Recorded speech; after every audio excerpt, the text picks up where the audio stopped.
taught you to hate your own kind? Who taught you to hate the race that you belong to? Shall we begin?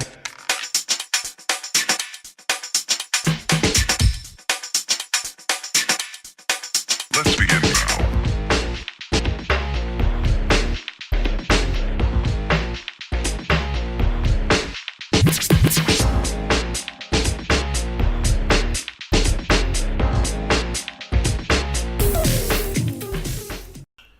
What's good, everybody? It's Ebb and Flow, you already know. And today I'm here to give you guys a video about the 6 main reasons why people don't really fuck with anime and manga, and why that shouldn't deter you from trying out anime and manga. Now, before we get into it, I want to give a brief overview of what anime and manga is, just so you recognize that there is a distinction between them, but it's really not that different. Okay, so Manga is a Japanese term for comics, and manga is essentially anime but in comic book form. Many types of manga end up becoming an anime if they're well received or widely acclaimed. So that's mainly what people will end up seeing on TV. Now, anime refers to Japanese art style originating from Japan. Like I said before, lots of anime are derivative from manga, and with slight changes, but they're essentially the same thing, just portrayed throughout different mediums. And so, with that being said, let's get into the main reasons why people don't fuck with anime and manga. Reason number 1: the fandom. Those kids you see running around in the courtyard with their arms back like Naruto, or the ones you see trying to Kamehameha somebody in the middle of a fight, those aren't the majority of anime manga fans. A lot of us, we're not that, we're nerdy, but we're not that nerdy. A lot of us are pretty cool, normal individuals, kind of like myself, but we're badly represented by those who act up and take that shit way too seriously. Reason number 2: the animation style can be a bit off-putting to newcomers to anime and manga. I understand that the huge eyes, the rainbow spectrum of hair, the wacky powers, this is all very strange. Upon your first glimpse into it, there's really no defending this. You either accept it or acquire the taste for it, or you just let it go, or you just watch the ones that don't really have those features. But those aren't always the most exciting ones. So it's really up to you.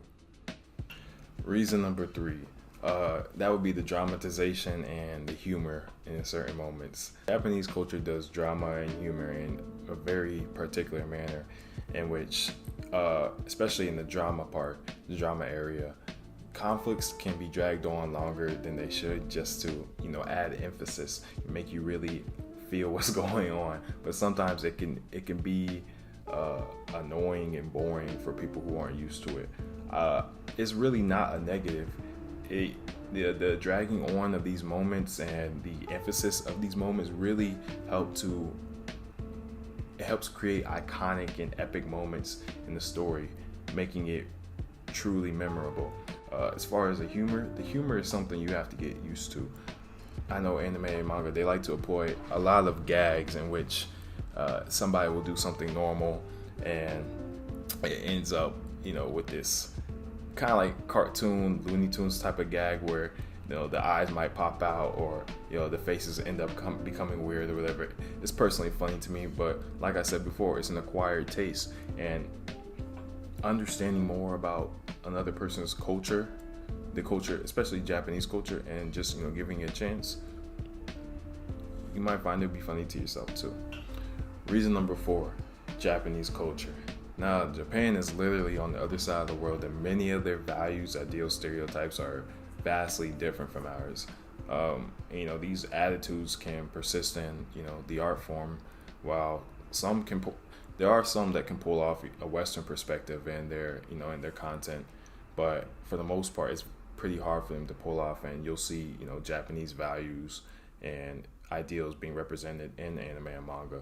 Now, this isn't a bad thing. Like I said, if you're open to opening up your mind to different cultures, you actually learn a lot about Japanese culture just by reading these stories. You learn about how school can be, their values. I know as a psychology major, I really got a grasp on how Japanese culture is a lot more collectivist than our individualist culture in the Western hemisphere of the world. So it's really interesting, and this shouldn't be seen as a negative, but rather a way to learn more about another culture. Reason number 5, sub versus dub. Now, among anime watchers, there's a battle between, should I watch the sub or should I watch the dub? Most people seem to believe that the sub is superior to the dub, but really it's all about your preference. Now, what do I mean by sub versus dub? The sub is for the Japanese voice acting, and that's what you'll get when you have, the subtitles on the screen, because you don't understand what the fuck they're saying. The dub now, that's when you get the English voice acting.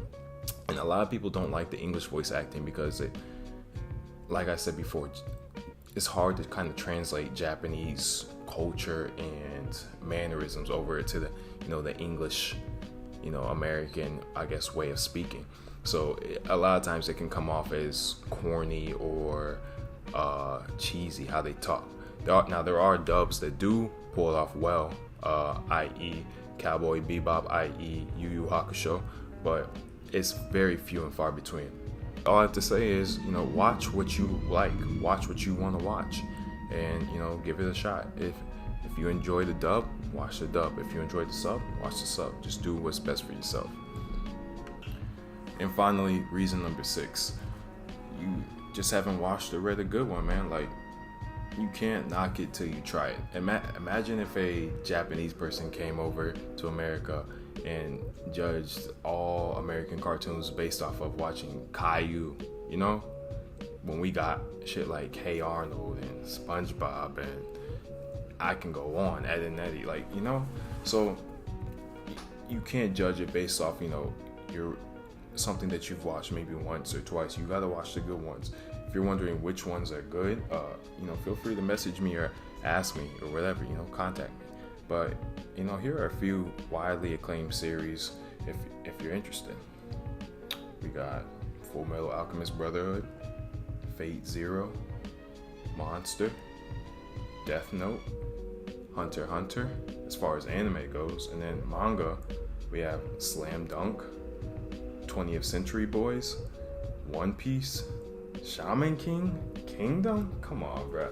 If you don't give any of these series a chance, that's really your loss, because these shits are GOAT. Well, I just told y'all, But really, that's all I got left.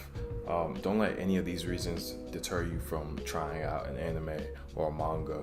Honestly, some anime that I've watched and some manga that I've read have been the best things I've watched or read ever. Like, even amongst American TV shows, live action or not, you guys are really missing out on some creative and very deep storytelling if you decide not to give it a chance. But like I said, that's on you. Anyway, if you liked the video, like it, comment down below, let me know your thoughts, and definitely hit that subscribe button. Anyway, Ebb and Flow out.